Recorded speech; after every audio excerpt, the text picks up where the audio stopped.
Ihdina. Guide us. This is beautiful, beautiful language. The word hidayah in Arabic. Why did we say guide? Because Allah is the master. And you cannot have a master until He gives instructions. And how does that relationship begin? With guidance. And then, since you just said, I am your slave, I need your help. The first kind of help you and I need is, Ya Allah, tell me what to do. Tell me what to do. Now, if you are asking Allah to tell you what to do, that means you are ready to do it. Yes?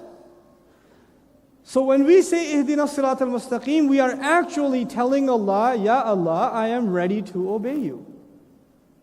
Just tell me, I'll do it. I need your advice, and when you give me advice, I'll take it. I have friends who ask me for advice all the time, but they never follow it. What do you think about this? What do you think about this? What do you think I should do? What do you think I should do? I've been telling you for 4 years what you should do. You don't do it. I don't want to tell you anymore. There's no point. You and I are asking Allah for advice. Don't ask Him for advice and not do it. At least try to do it. That's the first thing. The second thing that's so beautiful about the word guidance, you know, in Arabic you can say ar-rushd also is guidance. Arshidna, guide us. Ihdina is also guide us. What's the difference though? The word huda in Arabic comes from hadiyya. Hadiyya in Arabic is a gift. When the Arab would get lost in the desert, what's the biggest gift you can give him? Guidance. Water is not good enough. Food is not good enough. Because that means he'll stay alive 2 more hours. He'll survive 1 more day. But in the desert, the biggest gift you need is what? Guidance. That's why they associated survival and guidance together. The ultimate gift would be having the right directions, especially in desert life.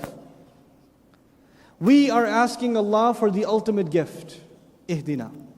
Guide us. And we didn't even say guide me. We said guide us. So it's actually, we're switching. We're going from individual to collective.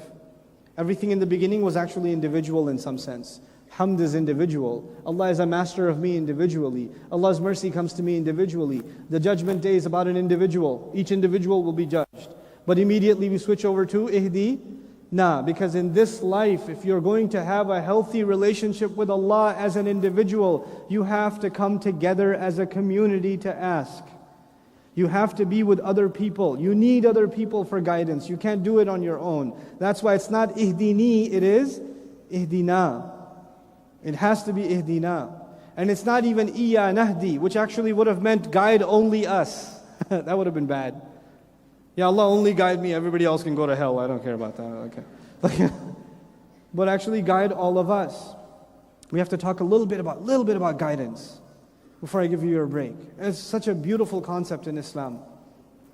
You know, when you are lost, you need directions, right?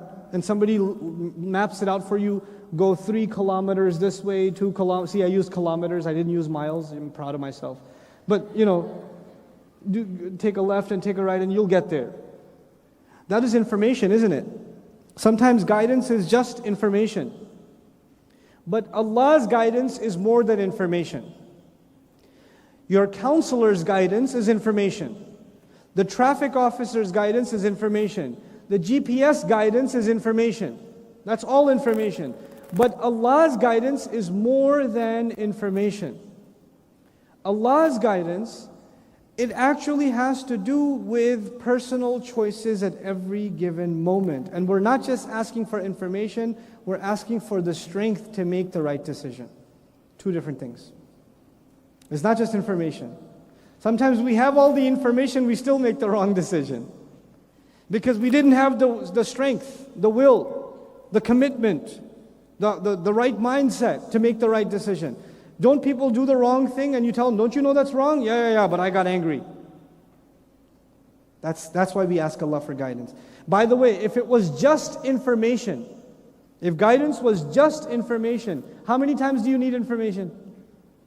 1 time. If you're given the information, you don't have to ask for it again. How many times do we ask Allah for guidance? Over and over and over and over again, as a standard. You know, I compare guidance to understand asking Allah for guidance. you have to compare it to drinking water. You can't say, I already drank it yesterday, I'm good. It doesn't work.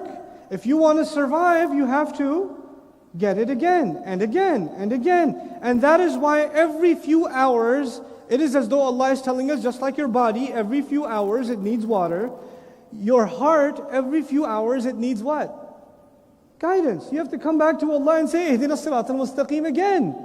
Now a few hours your fuel is running low and you have to ask Allah again. If it was just about information, it wouldn't be repeated this way. And we're also learning something else. It is not something you get to keep, just like water in your body. You don't get to keep it. Once you have it, it's not yours. You don't own it.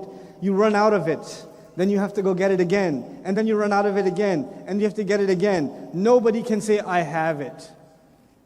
I have it already. I don't need any more. You can't do it. That's why I like the comparison of guidance with what? Water. There's a thirst for guidance just like there's a thirst for water. Just like that. Right? So we have to keep asking Allah over and over again. Now, as-sirat al-mustaqim. What does Ihdina as-sirat al-mustaqim mean?